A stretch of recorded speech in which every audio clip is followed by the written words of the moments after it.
Assalamualaikum, selamat malam untuk anda semua yang menyaksikan secara langsung kami bawakan untuk anda Breakfast at 9pm di NTV7. Yes. Hari ini AG dan juga Muaz. Saya nak cakap Haiza sebab kami memang bertiga selalunya, tapi untuk Breakfast at 9pm ni kami berdua. Alhamdulillah, Breakfast at 9pm, rentetan apa yang kami bawa daripada AG, Haiza dan juga Muaz di sebelah pagi, sebab tu nama dia Breakfast. Kamilah Breakfast tu di jam 9 malam di NTV7. Sebenarnya banyak perkongsian-perkongsian menarik yang kami bawakan kepada anda, dan daripada seminggu kami ke udara 6 hingga 10 pagi itu, ada yang kami pilih untuk kami bawa terus, jadikan dia rentetan ataupun kesinambungan topik di dalam Breakfast at 9pm. Okey, dan pada hari ini kita harapkan untuk Ramadan yang ketiga ni, Alhamdulillah semuanya berjalan dengan lancar. Dari sahurnya sampailah ke buka. Walaupun kalau di Lembah Kelang, di kawasan kita ni masih lagi hujan. Dan pemantauan jugalah kalau kita tengok di Bazar Ramadan ni, Alhamdulillah lah semakinlah hari semakin baik. Cuma kita nak harapkan peniaga-peniaga semua tabahlah. Betul. Kan kesian juga tengok ni hujan ni. Itu ayat yang paling sesuai lah, kerana faktor cuaca ni kita tak tahu. Bila pagi tu nampak cantik, tengah hari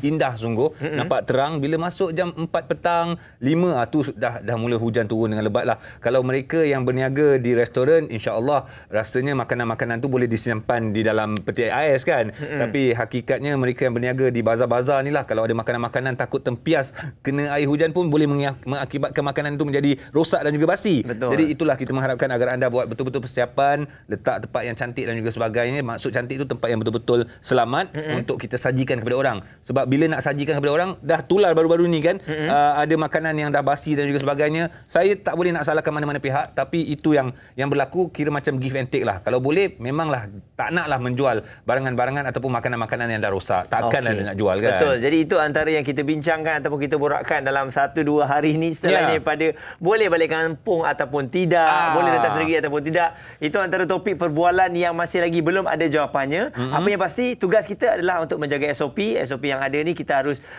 guna pakai, dan juga kalau boleh kita nasihatkanlah kalau orang yang ada yang terlepas pandang. Dan sebenarnya itu juga kami nak ucapkan selamat malam kepada anda yang menonton kami live di Facebook Cool FM. Okey, tadi Muaz cakap ada balik kampung ke tidak ke untuk raya ni tadi, berborak rancak juga. Dapat info, bukan info apalah, tapi info daripada Twitter KKM Malaysia. Terkini 15 hari bulan April, kes baru hari ini ialah 2,148.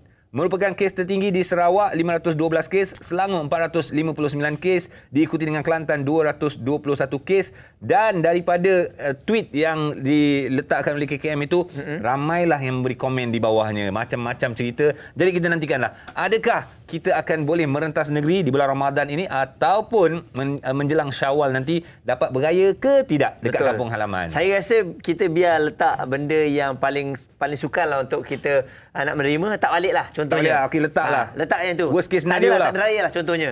Tapi kalau ada diberikan kebenaran, Alhamdulillah rezeki kita. Supaya kita tak ada harapan sangat kan. Ya, tapi dah diberi kebenaran tu, bila bonus suka, tapi jangan happy sangat, bahaya. Betul. So berpada-pada. Nantikanlah. Kita nantikan mereka pun sebenarnya akan melakukan, sedang memikirkan. Tahun lepas dah tak boleh nak balik beraya, adakah tahun ni tak boleh balik lagi? So kita nantikan perkabaran, kita banyak-banyakkan berdoa. Yang paling penting SOP perlu kita jaga bagi tidak memanjangkan lagi pandemik COVID-19 ini. Okey, tadi saya sempat pergi ke Bazar Ramadan dan berjumpa dengan ada seorang yang meniaga air. Inilah, saya nampak masih muda lagi. Jadi saya tanya, "Dek, umur berapa tahun?" Dia kata, "Baru habis SPM bang."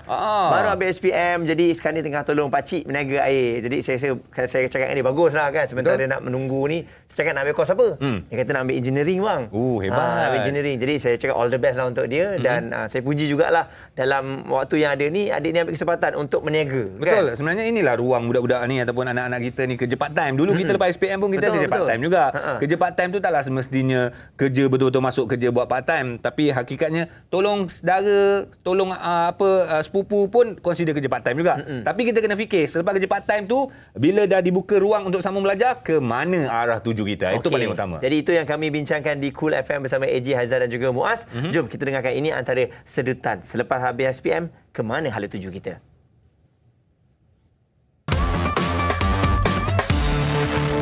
Anak-anak pelajar ni, mereka set target ni belajar sampai nak masuk universiti. Dah sampai universiti, dia tak tahu nak pergi mana. Okey. Jadi dia stuck. Dia macam mengikut arus sahaja.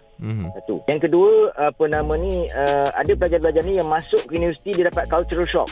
Betul. Baik. Sebabkan belajar universiti ni dengan bebasnya, tak ada siapa nak kawal atas diri sendiri. Jadi dia lupa nak mendisiplinkan diri dan akhirnya dia hanyut. Yang ada segelintir kecil yang mungkin mereka mendapat program-program pengajian yang bukan minat mereka. Sebab apa? Kita kena faham persaingan tinggi. Jadi setiap program pengajian tu ada kuota yang ditetapkan untuk masuk ke program pengajian berkenaan. Dan mungkin dia tergelincir jatuh ke program yang dia tidak minat langsung, tapi dia ditawarkan dan akhirnya dia terpaksa pergi kerana dia nak belajar juga. Dan bila tak minat, dia akan menjadikan sedikit kesukaran kepada pelajar-pelajar berkenaan. Sebagai parent, kita nak bagi yang terbaik untuk anak kita. Okey, jadi anak saya yang semua anak saya bagi peluang untuk diorang pilih apakah pilihan yang mereka nak. Dan saya tak pernah memaksa anak saya sama ada dia nak ambil diploma ke, form 6 ke atau apa saja. Jadi alhamdulillah anak saya yang pertama telah pun selesai ijazah sarjana. Okey, yang kedua dan ketiga masih lagi dalam diploma. Dan kita apabila saya melihat anak saya yang pertama, pengalaman saya dengan dia minat seorang yang minat berbahasa, minat dalam bidang sastra. Walaupun asalnya masa SPM dia adalah budak sains stream. Jadi tapi masa tingkatan 5, selain daripada mengambil subjek sains, pure sains, dia juga ambil subjek sastra secara tambahan. Dia kata dia memang dia tak nak pergi diploma, dia tak nak pergi matrik, dan dia memang nak masuk form 6 dan dia nak buat bidang sastra. Dan alhamdulillah sekarang ni dia telah pun menamatkan pengajian dalam bidang dalam ijazah sarjana dalam bidang kesusastraan Melayu. Tu dia rancak perbualan Cik Izham bersama dengan kami ketika ke udara di sebelah pagi dalam AHM di Cool FM. Masih lagi bercerita tentang topik yang sama, ke mana arah tuju anak-anak kita, terutama apabila mereka habis SPM. Sebab habis SPM kita tak cerita habis diploma. Kita tidak cerita habis STPM, tapi SPM ni adalah satu peperiksaan yang besar, stage pertama untuk diri kita sendiri yang berada di dalam negara kita Malaysia ni. Okey, jadi sekarang ni persoalan, adakah kita akan mengambil kos yang benar-benar kita minat ataupun semuanya telah pun disusun atur oleh ibu bapa. Sebab kalau berdasarkan pengalaman saya dulu apabila belajar, bila kita tengok rakan-rakan kita yang terpaksa bila habis semester 1 tukar kos. Semester 1 tukar kos. Kenapa, Muaz? Sebab apa? Sebab rata-rata bila saya tanya, dia tak minat. Dia tak minat kos yang dia masuk tu oleh kerana ibu bapa yang suruh. Asalnya lah. Asalnya ibu bapa yang suruh. Ataupun ada juga asalnya janji masuk universiti. Walaupun kos yang dia dapat tu, dia tahu dia tak boleh bawa. Kan? Jadi akhirnya rugi tahun, rugi masa apabila selepas satu semester, baru mereka sedar mereka tak boleh bawa dan bertukar lagi kos. Masa saya ke udara dekat Cool FM, saya banyak memberikan pandangan.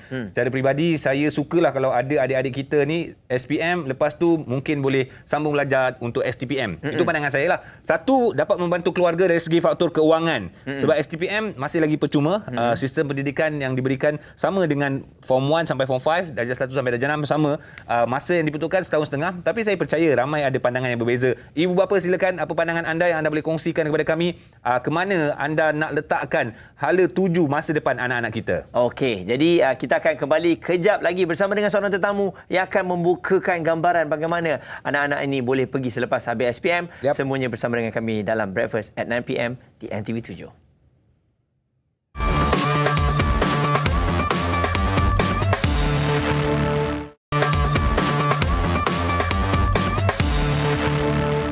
Baik, terima kasih kepada anda yang masih lagi bersiaran bersama dengan kami 9:11 minit malam. Sekarang ini kita bercerita tentang masa depan adik-adik kita mungkin, masa depan anak-anak kita, yang penting masa depan generasi muda yang baru saja menghabiskan sijil pelajaran atau pendidikan Malaysia SPM 2020, sijil pelajaran Malaysia, dan ke mana arah tuju mereka. Kita tak nak mereka enjoy bekerja sampai dah lupa nak sambung pelajaran. Sebab dah ada cash money kat tangan ni. Itu yang kita duit paling risau tu. Sebelum ni kita dapat duit mak bapak bagi, kalau minggu-minggu tu sikit je. Bila dapat sendiri ni, kita mulalah malah nak belajar lah, malah lagi nak dikongkong lah. Tapi dalam apa yang berlaku, kita tahu pelajar-pelajar yang habis SPM ni, mereka berdepan dengan satu situasi yang saya yakin orang lain tak akan dapat. ya, yang mana SPM ini dilambatkan sedikit. Yes. Kan, oleh kerana pandemik COVID-19 ini. Jadi kalau tanya pada perasaan dia, kalau kita jumpa Ji, macam-macam lah luahan dia kan. Mungkin lama menunggulah, penat lah. Dia nak kan? relax ke apa ke, ataupun dah penat lah nak kerja dan juga sebagainya. Tapi hakikatnya untuk sesi kembali sambung belajar tu akan dibuka tidak lama lagi. Keputusan pun untuk SPM 2020 saya percaya tak lambat. Tak macam tahun-tahun yang sebelum ini. Tetapi dia akan diumumkan dengan pantas lah. InsyaAllah kita nantikan bila tarikh pengumuman SPM 2020. Relax, jangan nervous. Cuma sekarang ni kita nak lihat pandangan ibu bapa mengenai mungkin ada di antara kalangan anak-anak mereka yang dah habis SPM, ke mana hala tuju mereka. Ayo saksikan.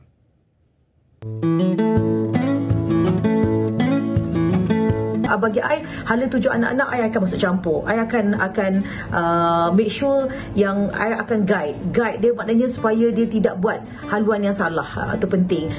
Keutamaan selepas anak saya habis selepas peperiksaan SPM, saya bagi peluang untuk dia nak bekerja supaya dia nak rasa duit, cari duit sendiri. Sebenarnya saya lebih tekankan survival skill dan juga berdikari. Itu yang paling penting sebenarnya, di samping ilmu ni penting untuk dia nak lakukan apa saja pekerjaan selepas kehidupan dia sebagai seorang pelajar. Dia dah ada ilmu untuk apa dia nak bawa diri dia, arah ke mana yang dia nak bawa. Apa yang mereka pilih, sama ada mereka nak belajar ataupun nak bekerja dulu ataupun bidang kemahiran, itu adalah kehendak mereka. Saya hanya menyokong, kerana yang ingin belajar dan yang ingin bekerja adalah mereka. Mereka yang akan menghadapi benda itu 4 atau 5 tahun atau 20 tahun yang akan datang. Saya rasa pada masa sekarang, ibu bapa bukannya penentu akhir ke mana anak ingin pergi selepas SPM. Kerana pada masa sekarang, anak-anak lebih terdedah kepada media sosial. Mereka dapat melayari berbagai-bagai bidang pekerjaan dan mereka boleh memilih apa yang mereka minat. Sebagai seorang ibu, keutamaan anak-anak selepas SPM ni, kita kena tengok juga dia punya keputusan SPM yang dia terima, dan kita kena tengok juga kecenderungan dan minat anak tersebut. Kalau keputusan bagus, anak minat nak sambung pelajaran ke peringkat yang lebih tinggi, dan kita beri dia peluang lah untuk sambung pelajaran. Tapi kalau anak dah tak berminat nak belajar, lebih minat nak mencari kerja, pun kita kena terima juga pilihan yang mereka buat.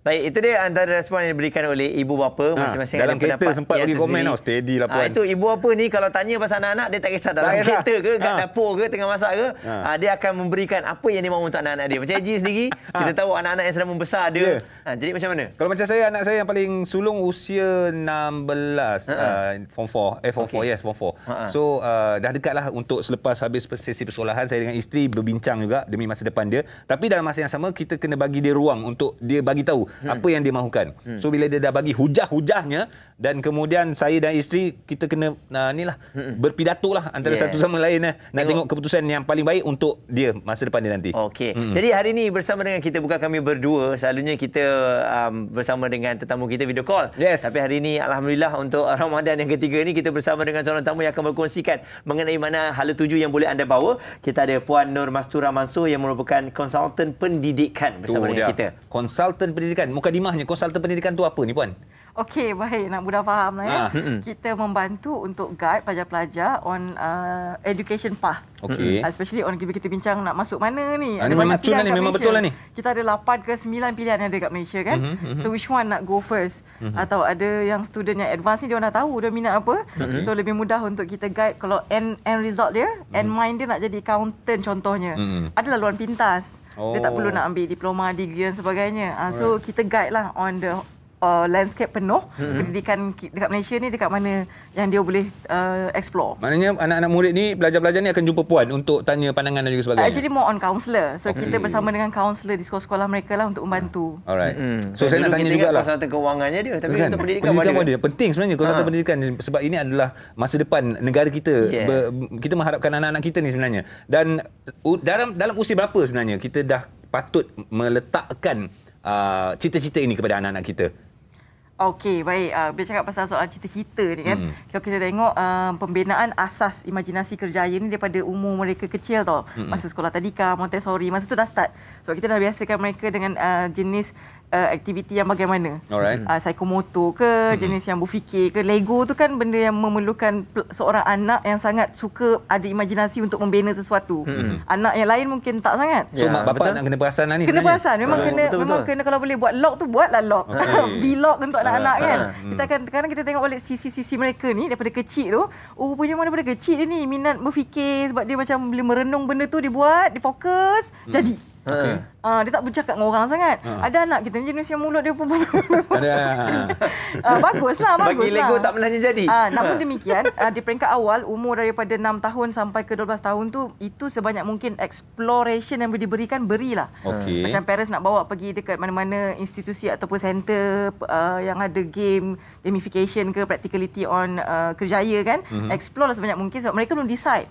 Dia cuma nak rasa okey benda ni macam mana. Kalau jadi doktor tu macam mana agak-agaknya. Kalau engineer tu macam mana dia punya feel ke, dia punya bangunan, instrumen ke, bagi just tahu je. Good to know je lah kita kata. So bila masuk sekolah menengah, seawal umur 13. Form 1 lah? Form 1 sampai umur 18. Itu adalah fasa mereka mula dah filter dah. Actually dekat situ kita dah nampak potensi tau. Kalau kaunselor sekolah menengah ni, mereka akan ada ujian personality di peringkat tingkatan 1, 2 dan 3. Dipanggil sebagai kecenderungan minat kerjaya lah. KIK. Masa form 3 dia orang kena jawab compulsory tu. Compulsory. Sebab maksudnya nak orang kata evaluation yang boleh measure. Bila kita kata, abang suka apa bang? Anak jawab, saya jadi polis mak. Kadang-kadang dia cakap sebab dia based on dia tahu kerjaya polis je, kerjaya lain dia belum tahu lagi, dia tak explore. Okey. Sebab tengok gerak khas mungkin finale tu. Tengok pula nama hakim. Kan. So nak validate benda tu, dia adalah instrumen dia. Dalam psikologi ni para kaunselor semua maklum akan ada instrumen untuk validate anak ni dia suka dan kecenderungan dia ke arah mana.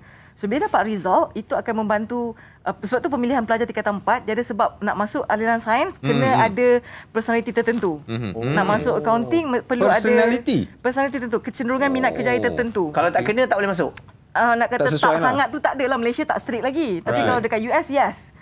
Every single, kalau dekat US level dia macam pekerjaan tu, contoh macam broadcaster kan. Broadcaster tu dah ada dia punya code dia sendiri tau.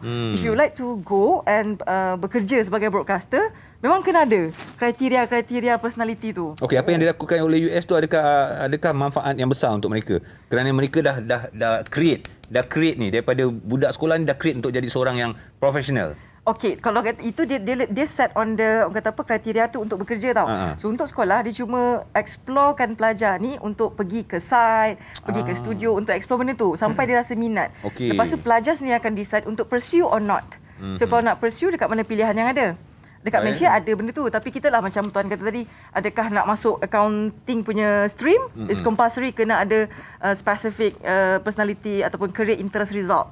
Tapi benda tu perlu sebab mana kita nak tengok kalau input kita berkualiti, student yang masuk tu memang minat. Dia akan perform along the study 2 tahun, form 4, form 5 tu, dan masa form 5 result SPM dia okey lah, not bad lah.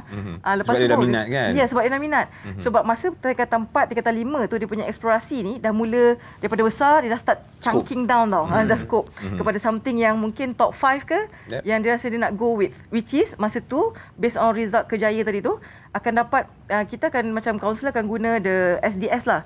Dia panggil self-directed search yang ada 6 subdomain: realistic, investigative, artistic, social, enterprising and conventional. Okey. Biasa nak memotong puan cakap, nak kena tunggu dia tak laju. Hebat. Sebab memang benda tu fakta. Betul. Jadi macam seronok. Kita tapi kita terpaksa potong juga. Kita terpaksa potong. Okey, sebab kita ada tetamu seorang lagi yang bersama dengan kita, iaitu kita ada Dr. Tengku Asmadi Tengku Muhammad yang merupakan peronim motivasi. Kali ini jauh sikit bersama dengan kita. Assalamualaikum Dr. Selamat malam.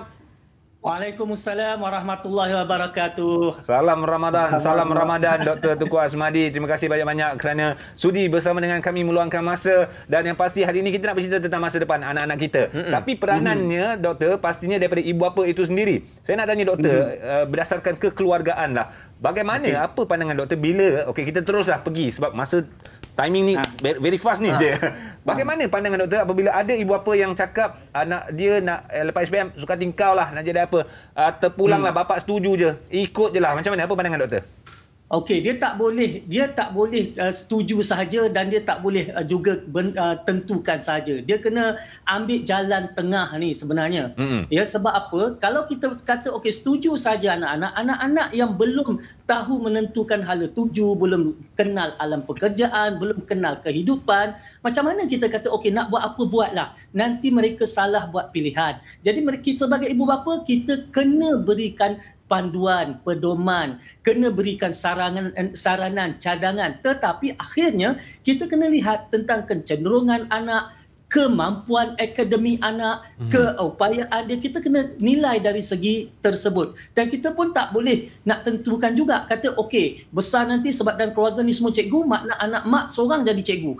Dan kesianlah yang katakan yang bongsu, yang last, yang mana yang lain tak jadi cikgu, dia paksa juga anak yang tu jadi cikgu, walhal anak tu tak ada minat pun nak jadi cikgu. Sebab mak cikgu, ayah cikgu, tak semestinya anak nak kena jadi cikgu misalnya. Begitu juga mak doktor, ayah doktor, tak semestinya anak kena jadi doktor. Jadi sebab itu kita tak boleh nak tentukan masa depan anak dan tak boleh juga dibiarkan anak menentukan masa depannya tanpa bimbingan, pedoman ataupun input-input daripada kita orang yang dah tua, orang yang dah bekerja, orang yang dah ada pengalaman dalam kehidupan. Okey, doktor. Dan kita sedarlah kalau ada ibu bapa yang mempunyai kerjaya, alhamdulillah. Maksudnya dia dah lihat dunia ni dengan lebih luas. Bagaimana pula dengan ibu bapa yang memang seorang petani, yang bekerja, dia tak jauh pun dia pergi. Tapi dia nak guide anak dia pun tak tahu nak guide yang macam mana. Sampai dia takut.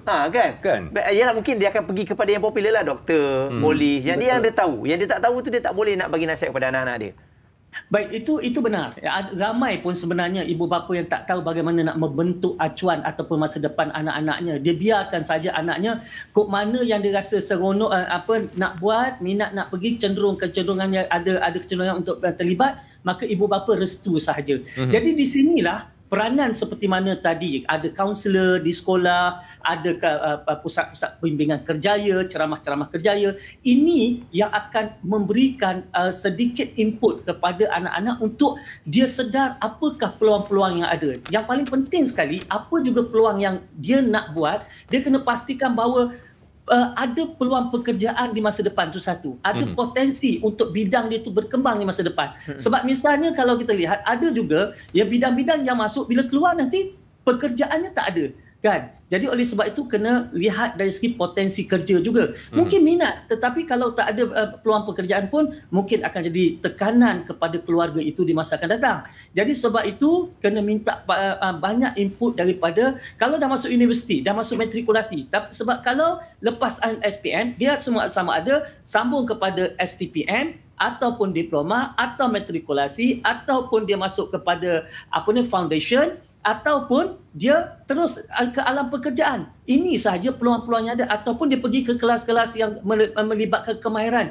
seperti mana TVET dan sebagainya. Jadi oleh sebab itu anak-anak selepas SPM dia dah kena ada sedikit pengetahuan ke mana yang dia nak bawa hala tuju dia tu. Sebab itu input-input daripada guru-guru bagi ibu bapa yang tidak mampu untuk membimbing anak-anak, input daripada guru-guru, daripada ceramah-ceramah kerjaya, daripada senior-senior, ini akan membantu mereka untuk melihat apakah sebenarnya hala tuju yang dia nak pilih. Ya, sebab itu bagi saya selalu pesan kepada anak-anak, jaga akademik. Sebab apa? Kalau akademik kita bagus dan aktiviti kita di sekolah kurikulum kita bagus, maka kita nanti boleh pilih apa juga bidang yang kita nak pilih. Sebab nak masuk universiti kita boleh pilih nanti. Nak masuk matrikulasi ke, nak buat diploma ke, nak pergi SPM. Banyak peluang yang terbuka apabila akademik kita cemerlang. Terbaik. Terima kasih banyak Dr. Tunku Azmadi di atas perkongsian yang ringkas tapi padat dan banyak memberikan penjelasan. InsyaAllah ada ruang, ada masa kita akan bersama dengan Dr. Tunku Azmadi lagi. Terima kasih Doktor. Assalamualaikum. Waalaikumsalam warahmatullahi wabarakatuh. Boleh sambung moreh. Baik, itulah dia antara pandangan dan juga antara kata-kata daripada seorang pakar motivasi. Dan saya tertarik apabila doktor tadi bercerita tentang hubungan ibu ayah, bagaimana memainkan peranan kepada anak-anak. Puan Mastura rapat dengan anak-anak murid ni. So sejauh mana Puan Mastura, ibu bapa boleh yakin dengan kata-kata anak-anak ni, yang mana mereka nak jadi ni, nak jadi ni, nak jadi ni? Berapa persen yang boleh kita percaya kat dia orang ni? Okey, baik. Seringkali soalan ni ditanya juga oleh student lah kan. Puan, saya ada cita-cita saya sendiri, tapi mak saya nak yakinkan dia ni. Mak saya nak sangat saya ni jadi doktor contohnya. Saya tak minat. Saya allergic darah-darah semua ni. Student kan. Betul. So macam ni je advice yang sering sekali saya berikan. Yang pertama sekali, adakah dia sendiri tahu dia minat apa? Benda tu dia kena explore diri sendirilah. Exploring diri sendiri ni is a self-exploring, memang memerlukan bantuan kaunselor atau konsultan pendidikan lah. Sebab kita akan bantu guide dia sampai dia jumpa yang betul-betul passion. Kita kata passion betul-betul dia nak. Secondnya, kalau betul-betul dah tahu, katalah contoh, tak nak jadi doktor tadi kan, so nak jadi apa? Jadi lawyer for example. Okay. So did you know, adakah anda tahu the flow of journey education tu sampai nak jadi lawyer? So daripada SPM, so apa dia punya, kat tengah dia ada satu cabang, lepas tu ada satu lagi, baru jadi lawyer. Betul. So ada 3 gap kat situ. So ada pelajar yang tahu. So kalau pelajar yang tahu ni, kita akan minta dia, kita nasihat, why not buat satu simple presentation slide ke, atau graph ke, buat sketching ke, and then explain dekat parents. Kita percaya dan yakin sebagai parents pun, kenapa nak sangat nak jadi doktor? Sometimes kita tengok anak, betul ke anak aku ni macam tak ada hala tuju, tak ada minat, dia tanya diam. Dia tanya tak kerti nak respon. Respon dia pun tak meyakinkan. Ikut mak lah, ikut ayah lah. Entahlah, tak tahulah. Ikut aja. So bila kita suggest, why not you just cuba bincang. You know your parents, mak ayah kita kan. So kita kenal lah mana ada mak ayah yang nak benda yang buruk kat anak dia. Semua nak yang baik-baik. It's just a matter of diorang tak tahu, oh rupanya anak dia ada planning. So kalau anak ada planning, dengarlah. Dengarlah rintihan hati anak ni. Dengar dululah. Hujah dulu, bagi point dulu, bagi dia peluang. Kalau dia dah boleh prepare, okey mak macam ni, plan Along, lepas SPM Along nak ambil asasi Itu pun kena hormat kita tu. Kena. Nak dengar tiba-tiba bapa-bapa lepas tu Along nak kahwin. Dah ada jodoh ke? Dah ada. Aduh. Okey, tak apa, kita rehat seketika. Kadang-kadang ibu bapa kena bersedia dengan kejutan jawapan dan juga pertanyaan mereka ni untuk anda semua. Jangan ke mana, kita akan kembali selepas ini dalam Breakfast at 9 PM di NTV 7.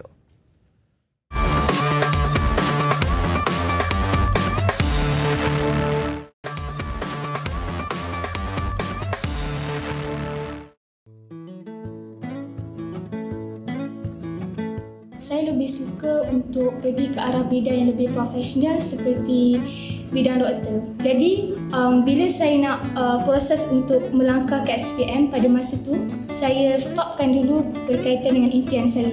Saya fokus kepada SPM terlebih dahulu dan lepas saya habis SPM, barulah saya fokus kepada kerjaya impian saya pada masa hadapan. Saya sedar bahawa minat terhadap sesuatu perkara yang kita suka itu sangat penting dan ia memberikan impak yang sangat besar dalam kehidupan kita, terutamanya apabila kita hendak bekerja, sebab pekerjaan ini mengambil masa yang sangat penting dalam kehidupan kita semua. Saya rasa lepas ni saya nak fokus pada kerja dulu. Tak kisah kerja apa, janji pengalaman tu ada. Sebab mostly apa yang saya tengok rakan-rakan saya yang dah habis SPM dulu daripada saya, dia cakap pengalaman tu penting. Kalau belajar tinggi pun kalau tak ada pengalaman, susah juga company nak ambil kita, sebab mesti dia orang akan tengok pengalaman dululah. Selepas mendapat kelulusan SPM, saya ingin merancang untuk mengambil bidang perniagaan yang juga digalakkan oleh ayah saya. Saya ingin membantu ayah saya pada masa hadapan kelak. Kedua, sebab bagi saya bidang perniagaan ini adalah lebih fleksibel berbanding dengan bidang yang lain.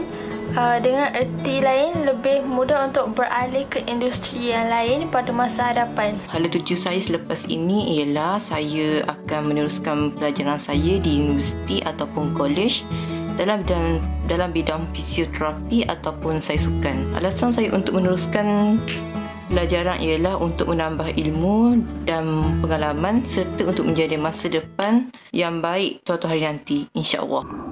Hebatlah. Saya rasa generasi baru ni memang hebat. Kalau kita tanya mereka apa yang mereka nak jadi, kebanyakannya mereka dah tahu apa nak jadi. Berbanding dengan kami dulu, kalau tanya apa nak jadi, belum tentu tahu apa nak jadilah. Aku rasa sebab social media lah. Social media. Kalau kita tengok ramai anak-anak kita atau SPM dah jadi seorang usahawan berjaya. Dan daripada sekolah lagi dia orang dah boleh menjadi sebagai seorang usahawan. Betul. Apatah lagi dengan adanya vocational yang melatih, mendidik. Bak kata Puan tadi, sebenarnya salah seorang daripada wanita pertama yang mengimpal di dasar laut adalah pelajar daripada jurusan vocational di Malaysia itu sendiri. Jadi itu adalah kebanggaan. Dan juga channel. Kalau ada anak-anak kita yang mungkin tak berapa bagus dalam segi pendidikan pembelajaran, tak apa, kita ada skill yang nak diberikan kepada mereka. Okey, jadi Puan, tadi kita sebut mengenai orang yang dah tahu nak jadi apa. Ni macam mana pula pelajar-pelajar? Nak jadi apa ni? Tak tahulah Puan, ikut je lah. Mana kaki ni melangkah, di situ saya pergi. Ini yang budak-budak sensing dengan ni. Diorang tu kreatif. Diorang punya otak tu jauh boleh pergi. Tapi dia pun malah nak fikir mana dia nak pergi. Okay. Macam mana nak tunjukkan dia orang ni? Okey, baik. So, ini tadi tu kes yang nak tahu kan. Ni kes yang tak tahu ni. Biasanya kita akan suggest mereka on the orang yang tak tahu ni. Macam dia ada satu orang kata apa, kepala aku ni malas nak fikir. Thinking process tu something yang secondary nak buat boleh tak? So first nak buat apa? Dia nak benda yang hands on. Yang guna tangan ke, guna kaki ke, guna badan ke. Kita kena perkenalkan channel-channel kemahiran tu lah. Ada TVET sekarang ni kan. Di bawah Politeknik ada, di bawah IPMA, Institut Pendidikan Mara pun ada.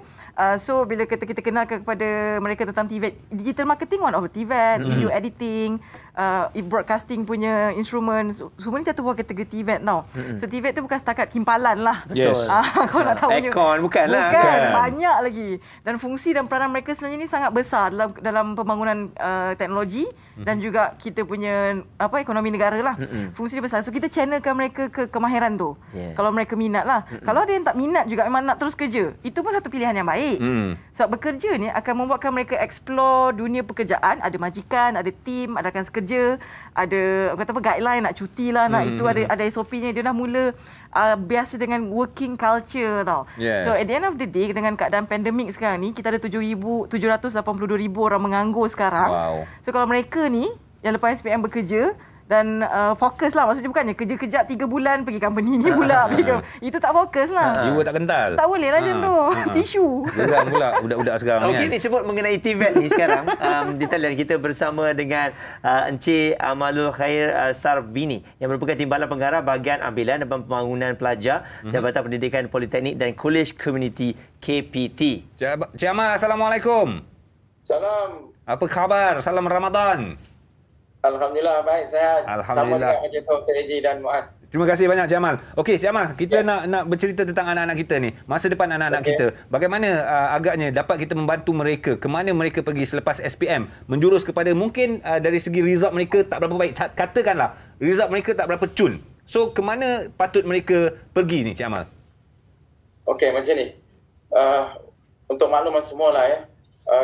Sekarang ni kita sedang menunggu keputusan SPM. Sekiranya nanti bila keluar, kita ada dua. Satu, cemerlang. Satu, mungkin dia tidak berjaya. Yes.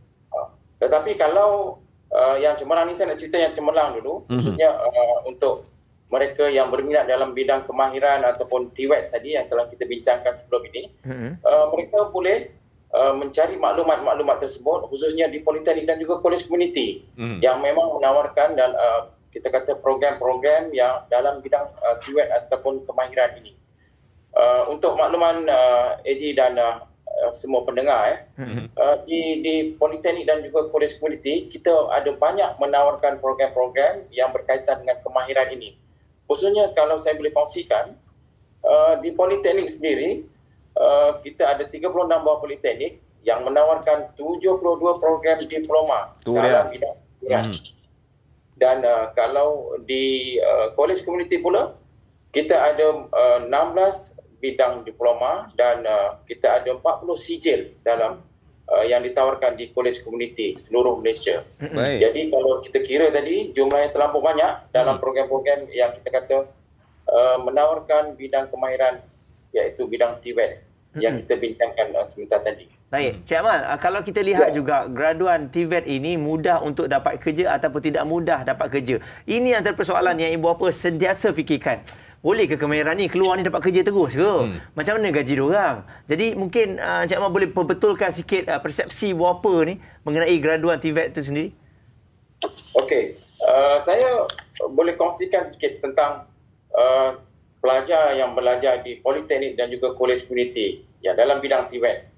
Mereka bukan sahaja dibekalkan dengan ilmu kemahiran dalam bidang yang mereka pelajari, tetapi daripada semester 1 hinggalah semester akhir mereka dibekalkan dengan ilmu berkaitan dengan keusahawanan. Yes. Yang mana selain daripada bidang yang mereka pelajari, nilai-nilai tambah dalam ilmu keusahawanan, selain daripada itu mereka juga didedahkan dengan pengetahuan soft skill, yang mana kemahiran-kemahiran ini semua adalah untuk melengkapkan mereka ke alam pekerjaan nanti. Bila mereka tamat dalam pengajian dan kita kata penuh ilmu di dada dan melayakkan mereka, dan kebiasaannya pelajar-pelajar politeknik dan kolej komuniti khususnya dalam bidang kemahiran ini mendapat pasaran yang tinggi. Betul. Kalau kita boleh kongsikan untuk politeknik sahaja untuk bidang kebolehan pasaran politeknik mencapai ke 96% lebih dan kolej komuniti 97% lebih pada tahun lalu, dan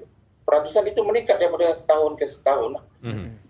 Dan saya percaya kenapa mereka menjadi antara yang paling laku, sebab majikan dah tak pening kepala untuk nak bagi tahu dan juga mendidik, sebab mereka dah pun dididik di politeknik dan juga di kolej-kolej komuniti ni. Sebab akaun yang mereka belajar adalah akaun yang berasaskan pejabat, bukan akaun yang berasaskan di buku teks dan juga sebagainya. Jadi itu antara kelebihan-kelebihan. Betul Cik Amal, antara pendekatan yang mereka dapat perolehi, kerana ini adalah antara ruang dan juga peluang anak-anak bangsa kita menjadi seorang yang berjaya di masa hadapan. Cik Amal. Betul.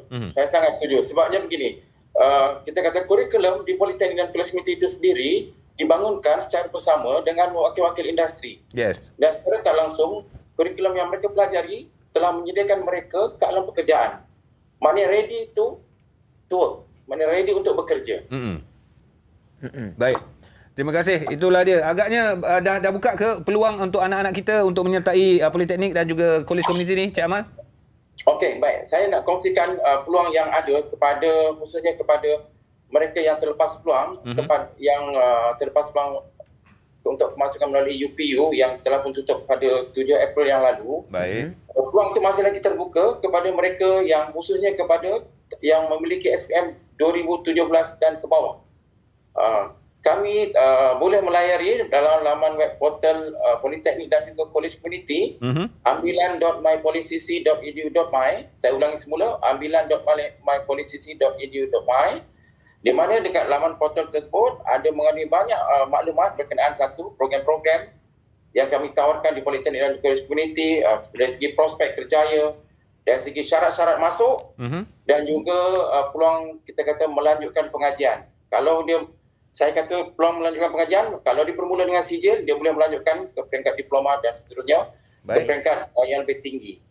Baik, terima kasih Cik Amal. Sekali lagi, ambilan.mypicc.my MyPolicc. Macam ni je tu. ambilan.mypolicc.edu.my. MyPolicc. Baik. Terima kasih banyak. So, jangan lepaskan peluang lah kepada anak-anak kita ni, ibu bapa yang menonton kami. Inilah peluang untuk anda rebut. Terima kasih banyak-banyak. Sekali lagi diucapkan kepada Encik Amalul Khair Sarbini, Timbalan Pengarah Bahagian Ambilan dan juga Pembangunan Pelajar Jabatan Pendidikan Politeknik dan juga Kolej Komuniti. Assalamualaikum. Baik, Puan Mastura masih lagi bersama dengan kita. Jadi secara keseluruhannya hasil perbincangan yang kita lihat tadi, mungkin nasihat yang boleh diberikan kepada pelajar dan juga ibu bapa yang sedang menonton kita ni. Ya, kita nak fokuskan yang ada budak-budak ada cita-cita bagus. Kita tinggal sokong dia je sebab dia dah tahu dah. Dia pun dah letaklah dia nak jadi apa satu hari nanti. Ni yang berbalik pada budak-budak yang tak tahu ke mana arah tuju mereka. Tapi perjalanan mereka masih lagi jauh. Dia pun tak tahu, mak bapak dia, mak pun tak tahu. Macam mana? Okey, baik. Untuk yang tak tahu ni, di Malaysia, contoh bila kita ambil diploma tu dah khusus untuk certain courses. Okey, setuju Kita bersetuju dengan itu. Setuju. Kalau kita ambil STP, dia open market. Yes. Alright, itu semua. Ambil matrikulasi pun dia open market. Kalau ambil apa lagi, asasi dah spesifik. Yep. Asasi kejuruteraan, asasi perkawanan dan sebagainya. So kalau yang tak tahu ni, dah sangat disarankan jangan ambil risiko untuk terus trap masuk dalam diploma ataupun asasi yang dah berfokus tu. Bukan maksud jangan masuk diploma tau. Maksudnya yang dah berfokus tu. Yang dah berfokus ni kita tak kira yang private masuk universiti private dah bayar siap-siap. Itu kalau yang mampu silakanlah. Kan? Ini jenis memang tak tahu tapi masih lagi nak explore. Sebab bila masuk STP macam matrikulasi contohnya, asasi foundation yang tak ada A level yang agak open macam sains je. Tapi memang minat sains. So lepas tu kita boleh chunking down kita punya ke arah yang mana. Baik. Namun kau tak boleh juga, last nasihat saya adalah follow your result. Sebab setiap universiti, setiap courses bila nak masuk ada requirements, ada syarat. So result kita ni setara dengan jurusan di mana? Result kita ni setara nak masuk universiti mana? So kalau itu maksudnya bila kita kata nak go with the flow sebab kita nak prepare mindset kita nak ada kejayaan apa, so kita kena bear jugalah what is the current punya keadaan dan apa yang akan ditakdirkan kepada kita. Itu yang kita akan dapat. Apa jadi pada budak yang gagal ni? Pada pelajar yang gagal maksudnya dia SPM. SPM. Okey, untuk pelajar yang gagal SPM, bukanlah maksud kita gagal dalam kehidupan. Betul. Okey. Anda boleh explore banyak perkara lagi sebab perkara paling mahal dalam hidup kita sebenarnya adalah pengalaman. Pengalaman itu adalah guru paling baik. So kita boleh belajar daripada orang, bekerja daripada orang, menjadi kuli kepada orang untuk bekerja, dapatkan pengalaman dulu. Sebab people skill, soft skill ni atau human skill ni dia tak ada certification dia. Kadang-kadang orang pelajar yang kita rasa that so-called gagal ni, dia akhlak dia lebih mulia daripada pelajar-pelajar yang kita tak nak adik-adik ataupun pelajar-pelajar yang gagal ni stres. Itu kita tak nak sebab ini adalah salah satu sesi pembelajaran juga. Betul. Gagal tu adalah satu pembelajaran juga yang anda kena bangkit balik daripada kegagalan tersebut. Normal untuk dalam sebagai manusia dan kita ada tengok juga ramai ada businessman yang akhirnya mengeluarkan cerita dulu SPM dia pun teruk juga. Sekarang dia dah berjaya. Kan? Jadi semangat-semangat begitulah yang kita cuma jangan berhenti dan kena berani explore lah. Jangan berhenti. Sedar gagal tu jangan malah. Macam tu tak boleh lah. Macam kita dah berputus asa dengan kehidupan. Betul. Sedangkan kita ni manusia ni dijadikan dengan satu satu kudrat keupayaan yang melebihi jangkaan akal kita. So kita tak explore habis lagi. So mana tahu mungkin dengan kita usaha sikit je. Modal ada RM5 je. Aku nak buat apa RM5 ni nego dengan pakcik kedai tu, tengok boleh pula dapat satu barang harga kalau jual ni boleh RM20 ni. Kita pun try jual. Cik Muaz, saya ada barang ni. Cik Muaz boleh beli tak? Yang ni memang bagus untuk buka puasa ni. Lepas makan tu pinggan telur licin. Saya pun beli. Beli RM20. Untung kali RM15. Maknanya kita kena explore, kita kena push kita punya daya pemikiran kita ya. Betul. Sebab skill tu dia akan datang dengan pengalaman.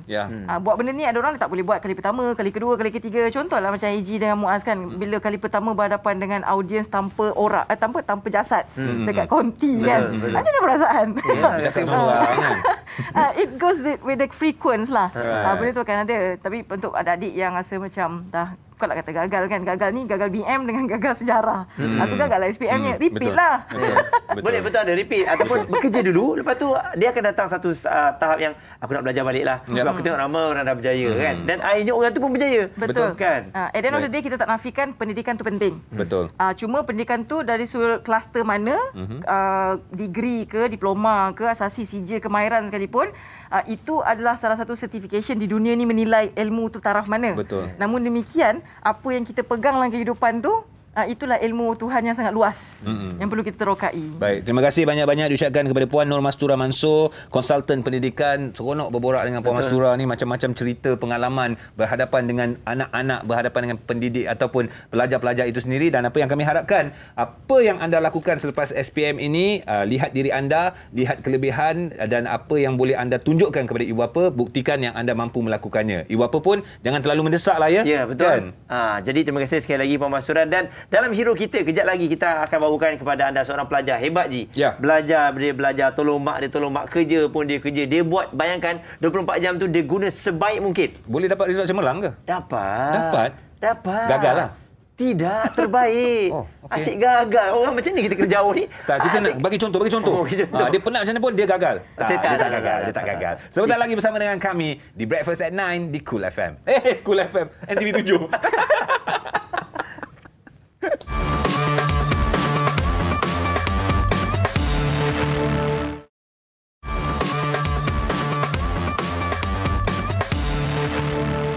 Yes, terima kasih. Ini adalah secara langsung malam sekarang ni pukul 9.48 malam di NTV7 bersama AG dan juga Muaz. Breakfast at 9 PM. Nama breakfast tu kami bawa daripada program AG Haizan Muaz di sebelah pagi di Cool FM. Okey, sebab tu kita bawa breakfast. Lagipun bila breakfast malam ni nampak lain sikit lah. Dan waktu-waktu ni saya yakin ada di antara anda dah habis tarawih kan. Dan kemudian baru nak berehat, nak tengok apa antara anak-anak yang dah buat kat sekolah. Inilah waktunya untuk kita ada bonding time kan. Dan kita nak kongsikan waktu-waktu begini juga Ji, ada orang yang masih lagi bekerja. Dalam bekerja tu dia sempat juga untuk nak belajar. Okey, itu biasa kita dapat saksikan dalam drama-drama Melayu aja. Macam mana dalam kehidupan dia struggle, kemudian dia buat pekerja sambilan, dalam masa yang sama buat kerja sambilan, dia sambung belajar pula. Dan hakikatnya realitinya ada begitu Muaz. Betul. Jadi untuk anda semua, jom kita nak tengok ada satu cerita tular mengenai bagaimana kehebatan adik kita ni yang tak pernah mengalah untuk meneruskan kehidupan dia. Hebat.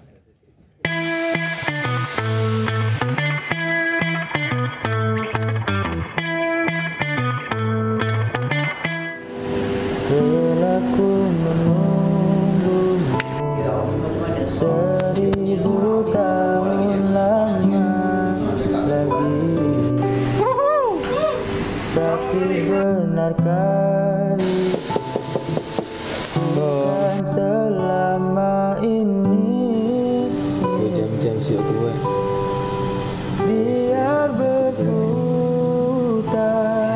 utara selatan ku.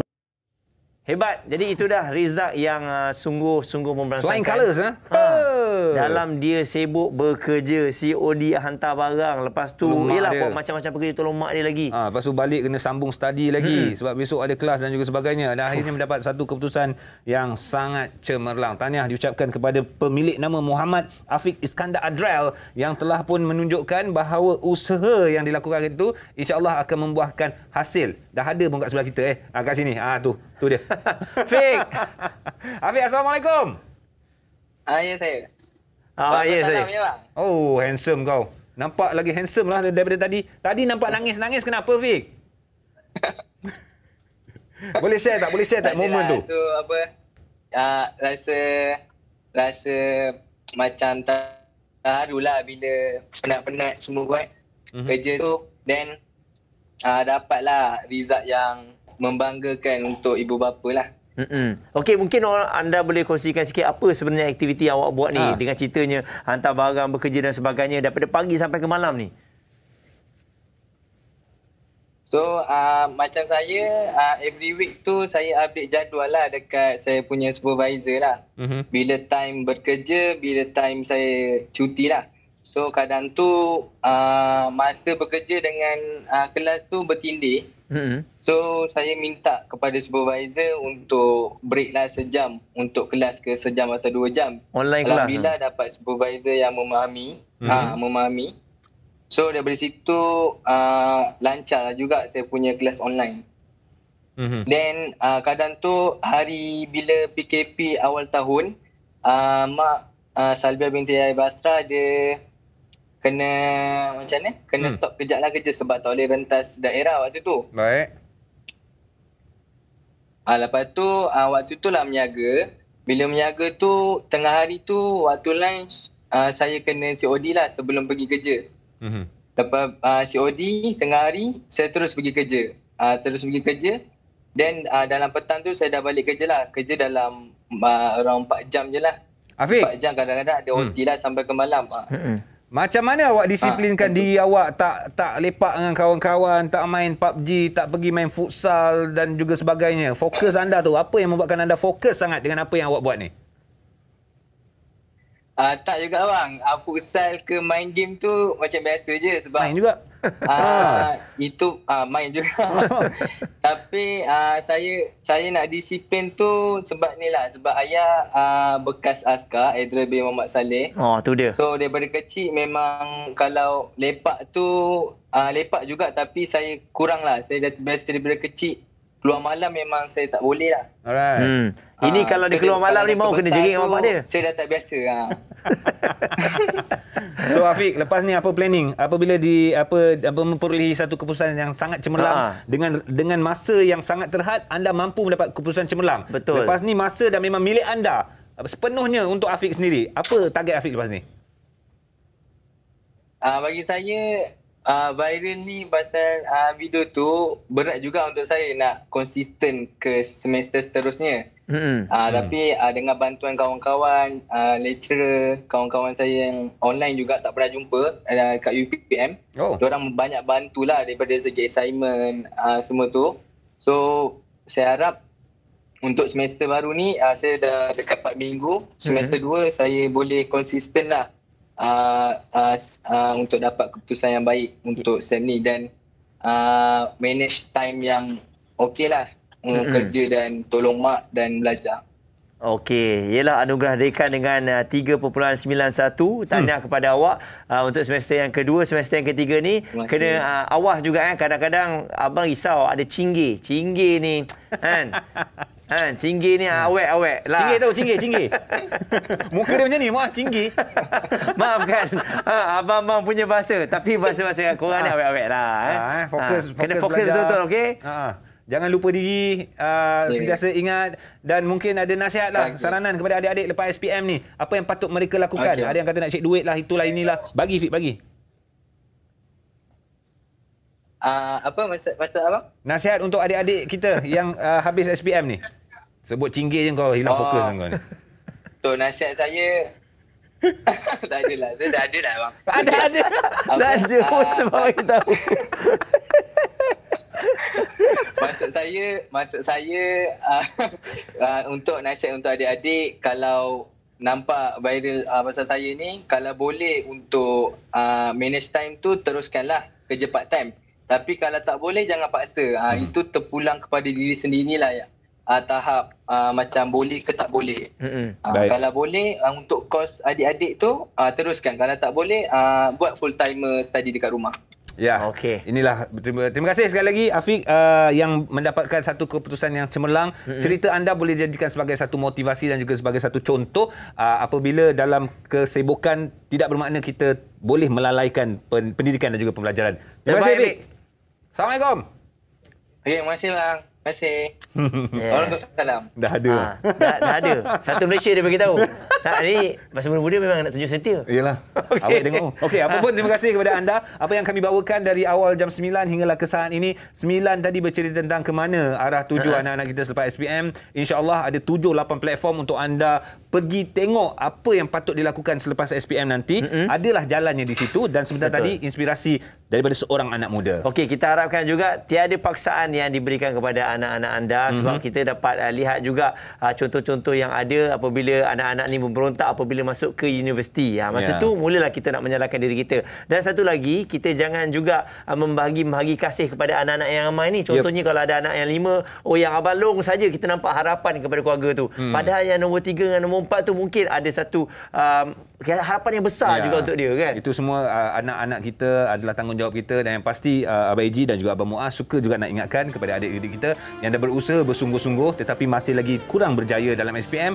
Tidak mengapa, jadikan ini sebagai satu pemangkin semangat untuk anda berjaya satu hari nanti. Baik, kita akan ke Cool FM esok pagi bersama dengan Eji, Haizal dan juga Muaz nak bercerita pula tentang satu topik yang agak rare, berbelanja besar ni sanggup demi haiwan peliharaan. Okey, jadi kita akan kongsikan bersama dengan anda. Kalau saya tak sanggup sebab tu tak ada saya belanya haiwan peliharaan. Saya pun tak ada haiwan peliharaan. Ikan kira ikan? Ikan kira lah. Tapi tak banyak sangat habis kan? Banyak juga. Banyak ikan mati. Apa benda semua? Mati. Okey, semuanya kami akan bincang esok pagi. Jangan lupa untuk bersama dengan kami. Kalau nak call 0377225656. Simpan nombor telefon ya. Alright, jadi untuk anda semua selamat orang kata mengemarahkan malam-malam yang ada dalam bulan Ramadan ini, insya-Allah sama-sama kita jaga kita, lindungi diri, lindungi semua. Jumpa lagi. Assalamualaikum warahmatullahi wabarakatuh. Dunia dijabar tanpa nuraka. Namun di mana kasih segala dunia disentuhi panas tapak. Namun hadapinya dengan